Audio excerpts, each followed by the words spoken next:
ਦਰਸ਼ਕ ਬ੍ਰੇਕ ਤੋਂ ਬਾਅਦ ਤੁਹਾਡਾ ਸਭ ਦਾ ਨਿੱਘਾ ਸਵਾਗਤ ਹੈ। ਥੈਂਕ ਯੂ, ਤੁਸੀਂ ਸਾਨੂੰ ਆਪਣੇ ਕਮੈਂਟ ਭੇਜੇ ਨੇ, ਸੋ ਅਸੀਂ ਥੋੜੇ ਹੀ ਪਲਾਂ ਵਿੱਚ ਉਹਨਾਂ ਨੂੰ ਸਾਂਝੇ ਕਰਾਂਗੇ। ਪਰ ਉਸ ਤੋਂ ਪਹਿਲਾਂ ਅੱਜ ਦਾ ਜੋ ਅਹਿਮ ਇਸ਼ੂ ਹੈ ਉਸ ਬਾਰੇ ਆਪਾਂ ਡਾਕਟਰ ਸਾਹਿਬ ਕੋਲੋਂ ਵਿਚਾਰ ਸੁਣਿਆ ਜੀ। ਡਾਕਟਰ ਸਾਹਿਬ ਕੀ ਕਹਿਣਾ ਚਾਹੋਗੇ? ਇਸ਼ੂ ਤਾਂ ਸਾਡੇ ਵੀਰ ਲਾਹੌਰ ਤੋਂ ਅਰਸ਼ਦ ਸੁਲਮਾਨ ਬੱਟ ਜੀ, ਉਹਨਾਂ ਦੀ ਲਿਖਤ ਹੈ। ਅਸੀਂ ਪਿਛਲੇ ਦਿਨਾਂ 'ਚ ਜਲਿਆਂਵਾਲੇ ਬਾਗ ਦਾ ਜ਼ਿਕਰ ਕਰਦੇ ਹਾਂ। ਅੰਮ੍ਰਿਤਸਰ 'ਚ ਕਸ਼ਮੀਰੀਆਂ ਦੀ ਕਿੰਨੀ ਵੱਡੀ ਦੇਣ ਰਹੀ ਹੈ, ਖਾਸ ਤੌਰ 'ਤੇ ਡਾਕਟਰ ਸੈਫੂਦੀਨ ਕਿਚਲੂ ਜੀ, ਜਿਹੜੇ ਕਿ ਬਹੁਤ ਵੱਡੇ ਉਸ ਵੇਲੇ ਇੱਕ ਨੇਤਾ ਸੀ। ਔਰ ਜਲਿਆਂਵਾਲੇ ਬਾਗ ਦੇ ਵਿੱਚ ਇਕੱਠ ਵੀ ਇਸ ਲਈ ਹੋ ਰਿਹਾ ਸੀ ਕਿ ਉਹਨਾਂ ਨੂੰ ਡਾਕਟਰ ਸੈਫੂਦੀਨ ਕਿਚਲੂ ਔਰ ਇੱਕ ਸੱਤਿਆਪਾਲ ਜਿਹੜੇ ਸੀ ਉਹਨਾਂ ਨੂੰ ਗ੍ਰਿਫਤਾਰ ਕਰ ਲਿਆ ਗਿਆ ਸੀ। ਲੋਕਾਂ 'ਚ ਬੜੇ ਪਪੂਲਰ ਸੀ। ਔਰ ਅਸੀਂ ਜ਼ਿਕਰ ਕੀਤਾ ਸੀ ਕਿ ਕਿਵੇਂ ਅੰਮ੍ਰਿਤਸਰ ਜਿਹੜਾ ਹੈ ਉਹ ਜਦੋਂ ਕਸ਼ਮੀਰ ਸਿੱਖ ਰਾਜ ਦਾ ਹਿੱਸਾ ਬਣਿਆ ਜੀ, ਔਰ ਉਸ ਪੀਰੀਅਡ 'ਚ ਜਿੱਥੇ ਵਪਾਰ ਦੇ ਮਾਮਲੇ 'ਚ ਕਿਉਂਕਿ ਕਸ਼ਮੀਰੀ ਸ਼ਾਲਾਂ ਔਰ ਉਹਨਾਂ ਦੇ ਹੋਰ ਬੜੀ ਯੂਨੀਕ ਜਿਹੜਾ ਦਸਤਕਾਰੀ ਹੈ ਉਸ ਤੇ ਮਾਹਰ ਰਹੇ। ਔਰ ਉਸੇ ਦੌਰ 'ਚ ਉੱਥੇ ਅਕਾਲ ਵੀ ਆਏ ਪਏ ਕਸ਼ਮੀਰ ਦੇ ਵਿੱਚ। ਔਰ ਬਹੁਤ ਵੱਡੀ ਗਿਣਤੀ 'ਚ ਜਿਹੜੇ ਕਸ਼ਮੀਰੀ ਨੇ ਅੰਮ੍ਰਿਤਸਰ ਦੇ ਵਿੱਚ ਕਸ਼ਮੀਰੀ ਦਰਵਾਜ਼ਾ ਔਰ ਆਬਾਦੀਆਂ ਦੀਆਂ ਆਬਾਦੀਆਂ ਉਹਨਾਂ ਦੀਆਂ ਰਹੀਆਂ ਨੇ 47 ਤੱਕ। ਜੀ, ਔਰ ਇਹਦੇ 'ਚ ਵੀ ਕੋਈ ਸ਼ੱਕ ਨਹੀਂ ਹੈ ਕਿ ਜਲਿਆਂਵਾਲੇ ਬਾਗ 'ਚ ਵੀ ਹਾਲਾਂ ਮੈਨੂੰ ਕਦੇ ਡੀਟੇਲ ਲਿਸਟ ਦੇਖਣ ਦਾ ਮੌਕਾ ਨਹੀਂ ਬਣਿਆ ਕਿ ਜਿਹੜੇ 400-500 ਮਾਰੇ ਗਏ ਉਹਨਾਂ 'ਚ ਜ਼ਾਹਰ ਹੈ ਸਿੱਖ ਵੀ ਵੱਡੀ ਗਿਣਤੀ 'ਚ ਸਨ। ਪਰ ਮੈਂ ਕਿਤੇ ਦੇਖ ਰਿਹਾ ਸੀ ਪਿਛਲੇ ਦਿਨਾਂ 'ਚ ਫਾਰੂਕ ਅਬਦੁੱਲਾ ਨੇ ਇਹ ਗੱਲ ਮੈਂਸ਼ਨ ਕੀਤੀ ਸੀ ਕਿ ਜਲਿਆਂਵਾਲੇ ਬਾਗ ਦੇ ਕਤਲੇਆਮ 'ਚ ਵੀ ਕਾਫੀ ਕਸ਼ਮੀਰੀ ਮਾਰੇ ਗਏ ਸੀ। ਜੀ, ਸੋ ਜ਼ਾਹਰ ਹੈ ਜੇ ਸੈਫੂਦੀਨ ਕਿਚਲੂ ਇਸ ਲੈਵਲ ਦੇ ਲੀਡਰ ਸੀ ਤੇ ਜੇ ਉਹਨਾਂ ਦੀ ਰਿਹਾਈ ਲਈ ਕੋਈ ਹੋ ਰਿਹਾ ਤੇ ਜਿਹੜੇ ਉਹਨਾਂ ਦੇ ਨਾਲ ਜੁੜੇ ਹੋਏ ਜਾਂ ਉਹਨਾਂ ਦੇ ਆਪਣੇ ਇਲਾਕੇ ਦੇ ਪ੍ਰੇਮੀ ਹੋਣਗੇ, ਉਹਨਾਂ ਦੇ ਫਾਲੋਅਰ, ਉਹ ਵੀ ਉੱਥੇ ਹੋਣਗੇ। ਸੋ ਇਸ ਲਾਈਨ ਦੇ ਉੱਤੇ ਅਸੀਂ ਪਾਸਿੰਗ ਰੈਫਰੈਂਸ 'ਚ ਗੱਲ ਕੀਤੀ ਸੀ। ਹਾਲਾਂਕਿ ਕਿਸੇ ਵੇਲੇ ਸਾਨੂੰ ਮੌਕਾ ਬਣਿਆ ਕੋਈ ਡੀਟੇਲ ਰਿਸਰਚ ਕਰਨ ਦਾ, ਇਸ ਦੇ ਉੱਤੇ ਅਸੀਂ ਕਰ ਵੀ ਸਕਦੇ ਹਾਂ ਕਿਉਂਕਿ ਜਿਹੜਾ ਕਸ਼ਮੀਰੀਆਂ ਦੀ ਓਵਰਆਲ ਵੀ ਬਹੁਤ ਵੱਡੀ ਦੇਣ ਰਹੀ ਹੈ ਸਾਰੇ ਸ਼ੋਬਿਆਂ ਦੇ ਵਿੱਚ।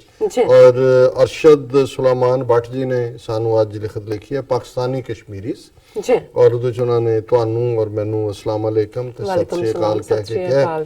ਔਰ ਉਹਨਾਂ ਨੇ ਮੇਰੀ ਯਾਦ ਦਹਾਨੀ ਲਈ ਕਿਹਾ ਕਿ lot of Kashmiri families live in Pakistan specially in west Punjab. ਵੀ ਲਹਿੰਦੇ ਪੰਜਾਬ ਦੇ ਵਿੱਚ ਬਹੁਤ ਸਾਰੀਆਂ ਕਸ਼ਮੀਰੀ ਫੈਮਲੀਜ਼ ਨੇ।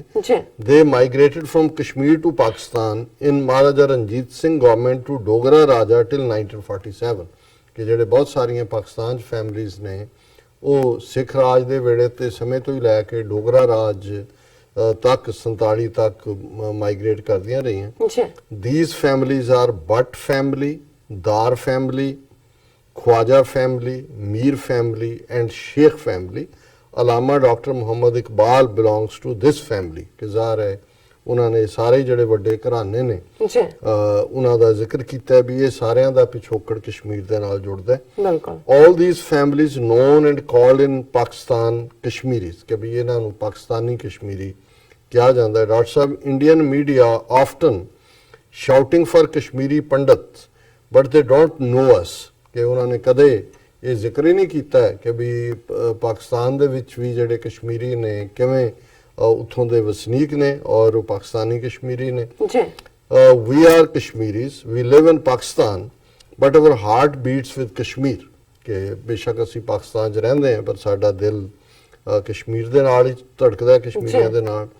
We are minimum 15 to 20% of total population of Pakistan ਕਿ 15 ਤੋਂ 20% ਪਾਕਿਸਤਾਨ ਦੀ ਆਬਾਦੀ ਦਾ ਅਸੀਂ ਹਿੱਸਾ ਹੈ।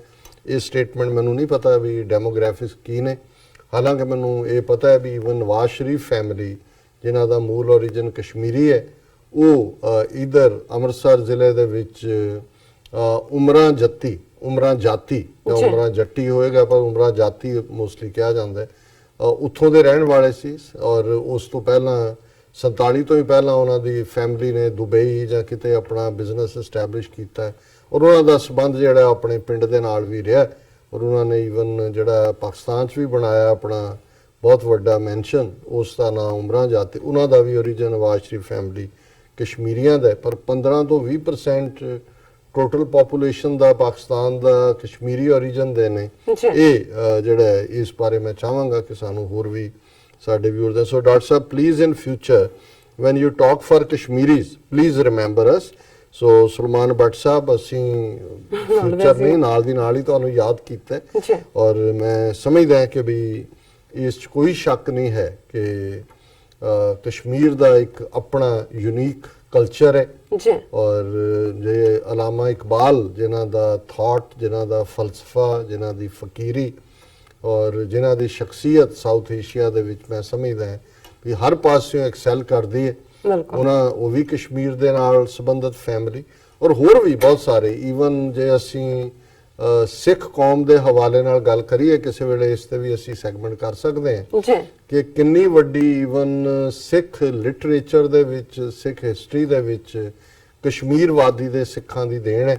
ਔਰ ਦੋ ਵੱਡੇ ਫਿਲਾਸਫਰ ਰਾਈਟਰ ਜਿਹੜੇ ਨੇ ਉਹ ਵੀ ਸ਼ਾਇਦ ਕਸ਼ਮੀਰ ਦੇ ਵਿੱਚ ਜਿੱਥੇ ਕੇਸਰ ਦੀ ਖੁਸ਼ਬੂ ਹੈ, ਕੇਸਰ ਦੀ ਖੇਤੀ ਹੁੰਦੀ ਹੈ, ਉੱਥੇ ਇਹ ਲਿਟਰੇਚਰ ਔਰ ਲਿਆਕਤ ਇਹ ਵੀ ਹੈ। ਅਕਾਲੀ ਕੌਰ ਸਿੰਘ ਨਿਹੰਗ ਬਿਲਕੁਲ, ਜਿਨ੍ਹਾਂ ਦਾ ਸਬੰਧ ਕਸ਼ਮੀਰਵਾਦੀ ਮੁਜ਼ੱਫਰਾਬਾਦ ਨਾਲ ਸੀ ਜਿਹੜਾ ਹੁਣ ਆਜ਼ਾਦ ਕਸ਼ਮੀਰ ਦਾ ਹਿੱਸਾ ਹੈ। ਉਹ ਬਹੁਤ ਵੱਡੇ ਸਕਾਲਰ ਹੋਏ 20th ਸੈਂਚੁਰੀ 'ਚ ਜਿਨ੍ਹਾਂ ਨੇ ਗੁਰੂ ਗ੍ਰੰਥ ਸਾਹਿਬ ਦਾ ਤੁਕ ਤਤਕਰਾ ਲਿਖਿਆ। ਤੁਸੀਂ ਇੱਕ ਲਾਈਨ ਕੋਈ ਗੁਰਬਾਣੀ ਦੀ ਯਾਦ ਹੈ ਤੇ ਉਹ ਤੁਹਾਨੂੰ ਸ਼ਬਦ ਔਰ 1430 ਪੇਜਿਸ ਦਾ ਉਹਨਾਂ ਜ਼ਮਾਨਿਆਂ 'ਚ ਅਰਲੀ 1920s 'ਚ ਉਹਨਾਂ ਨੇ ਤੁਕ ਤਤਕਰਾ ਤਿਆਰ ਕੀਤਾ। ਇਸੇ ਤਰ੍ਹਾਂ ਬਾਬਾ ਬੁੱਧ ਸਿੰਘ ਜੀ, ਬਹੁਤ ਵੱਡੇ ਉਹ ਵੀ ਇੱਕ ਲਿਖਾਰੀ ਹੋਏ ਨੇ। ਨਾਈਸ। ਗਦਰ ਮੂਵਮੈਂਟ ਦੇ ਸ਼ਾਇਰ ਗਿਆਨੀ ਹੀਰਾ ਸਿੰਘ ਦਰਦ, ਉਹਨਾਂ ਦਾ ਸੰਬੰਧ ਵੀ ਕਸ਼ਮੀਰ ਨਾਲ ਸੀ। ਔਰ ਇਹ ਜਿਹੜਾ ਮੈਂ ਕਿਉਂਕਿ ਦੱਸ ਰਿਹਾ ਕਿ ਵੀ ਕਸ਼ਮੀਰ ਦੀ ਸਰਜ਼ਮੀਨ 'ਚ ਇਹਦੇ 'ਚ ਕੋਈ ਸ਼ੱਕ ਨਹੀਂ ਹੈ ਕਿ ਕਸ਼ਮੀਰੀ ਪੰਡਤਾਂ 'ਚ ਵੀ ਜਿਹੜਾ ਲਰਨਿੰਗ ਦਾ ਇੱਕ ਪਾਰਟ ਰਿਹਾ ਆਲਵੇਜ਼, ਗਿਆਨ ਉੱਥੋਂ ਹੀ ਨਿਕਲਦਾ ਰਿਹਾ। ਲੇਕਿਨ ਇਸਲਾਮ ਦੇ ਹਵਾਲੇ ਨਾਲ ਵੀ ਜਿਵੇਂ ਅਰਸ਼ਾਦ ਜੀ ਨੇ ਜ਼ਿਕਰ ਕੀਤਾ ਹੈ ਔਰ ਇਵਨ ਸਿੱਖਾਂ ਦੇ ਹਵਾਲੇ ਨਾਲ ਵੀ, ਪਰ ਅਸੀਂ ਕਿਸੇ ਵੇਲੇ ਇਸ ਦੇ ਉੱਤੇ ਹੋਰ ਵੇਰਵੇ ਨਾਲ ਗੱਲ ਜੀ। ਰਾਜ ਸਾਹਿਬ ਹੁਣ ਆਪਾਂ ਫੇਸਬੁੱਕ ਪੈਨਸਲ ਲੈਂਦੇ ਆ। ਅਸੀਂ ਪਹਿਲਾਂ ਸਭ ਤੋਂ ਆਪਣੇ ਦਰਸ਼ਕਾਂ ਨੂੰ ਸਾਂਝੀ ਫਤਿਹ ਬੁਲਾਉਂਦੇ ਆ। ਵਾਹਿਗੁਰੂ ਜੀ ਕਾ ਖਾਲਸਾ, ਵਾਹਿਗੁਰੂ ਜੀ ਕੀ ਫਤਿਹ ਐਂਡ ਅਸਲਾਮ ਵਾਲੇਕਮ। ਐਂਡ ਸਾਨੂੰ ਰਣਜੋਤ ਸਿੰਘ ਫਤਿਹ ਬੁਲਾਉਂਦੇ ਨੇ, ਦਿਲਾਵਰ ਸਿੰਘ ਵੀ ਫਤਿਹ ਬੁਲਾਉਂਦੇ ਨੇ ਔਰ ਖਾਲਸਾ ਜ਼ਿੰਦਾਬਾਦ ਕਹਿੰਦੇ ਨੇ। ਔਰ ਇਰਫਾਨ ਸ਼ਾਹਜਾਦ ਸਾਨੂੰ ਲਿਖਦੇ ਨੇ, ਤੁਹਾਨੂੰ ਲਿਖਦੇ ਨੇ ਜੀ ਆਇਆਂ ਨੂੰ ਡਾਕਟਰ ਸਾਹਿਬ। ਐ ਨਵੀਦ ਅਹਿਮਦ ਨਵੀਦ ਸਾਨੂੰ ਬਹੁਤ ਸਾਰਾ ਪਿਆਰ ਭੇਜਦੇ ਨੇ।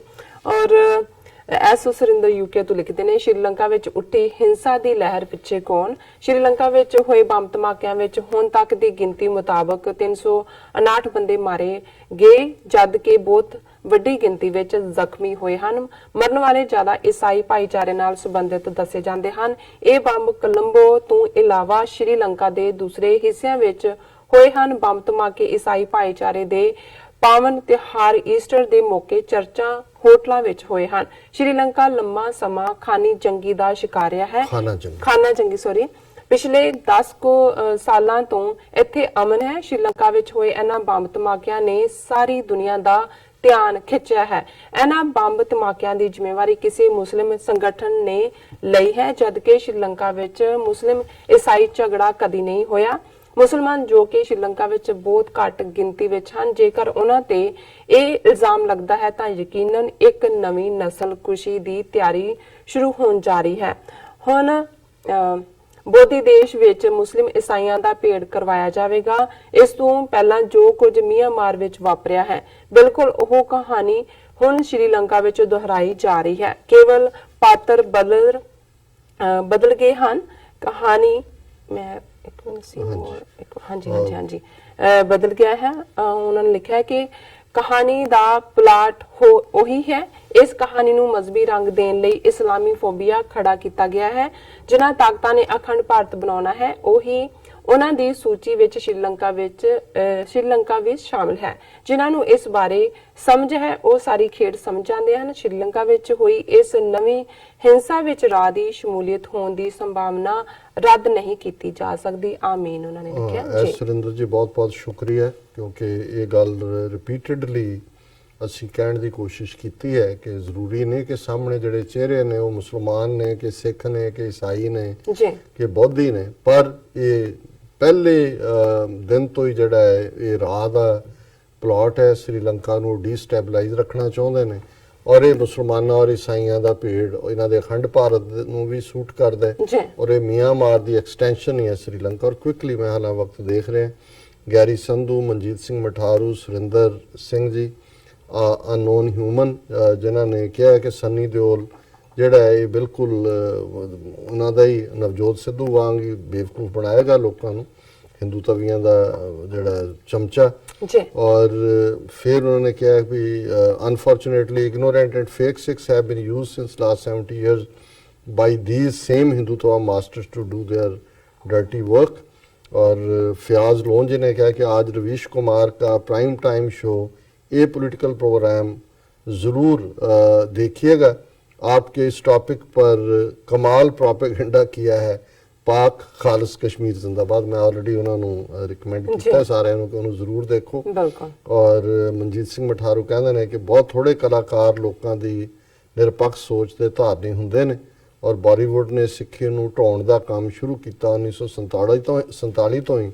ਦੂਸਰਾ ਸੰਨੀ ਦਿਓਲ ਨਹੀਂ ਜਿੱਤੇਗਾ, ਇਹ ਤਾਂ ਬਾਅਦ ਦੀ ਗੱਲ ਹੈ, ਲੇਕਿਨ ਜਿੱਤੇਗਾ ਜਾਂ ਨਹੀਂ। ਲੇਕਿਨ ਤੁਸੀਂ ਦੇਖੋ ਵੀ ਕਿਵੇਂ ਇਹ ਸਾਰੇ ਮੋਹਰੇ ਬਣੇ ਹੋਏ ਨੇ ਹਿੰਦੂਤਵੀ ਗੇਮ 'ਚ, ਔਰ ਹੋਰ ਵੀ ਬਹੁਤ ਸਾਰੇ ਮੈਸੇਜ ਨੇ। ਅਸੀਂ ਹੁਣ ਆਪਾਂ ਬ੍ਰੇਕ ਤੇ ਚਲੇ ਜਾਣੇ। ਵਿਊਅਰਸ ਤੁਹਾਡਾ ਬਹੁਤ ਬਹੁਤ ਸ਼ੁਕਰੀਆ, ਇਸ ਤਰ੍ਹਾਂ ਸਾਨੂੰ ਲਿਖਦੇ ਰਹੋ। ਮਿਲਦੇ ਹਾਂ ਤੁਹਾਨੂੰ ਥੋੜੀ ਦੇਰ ਬਾਅਦ।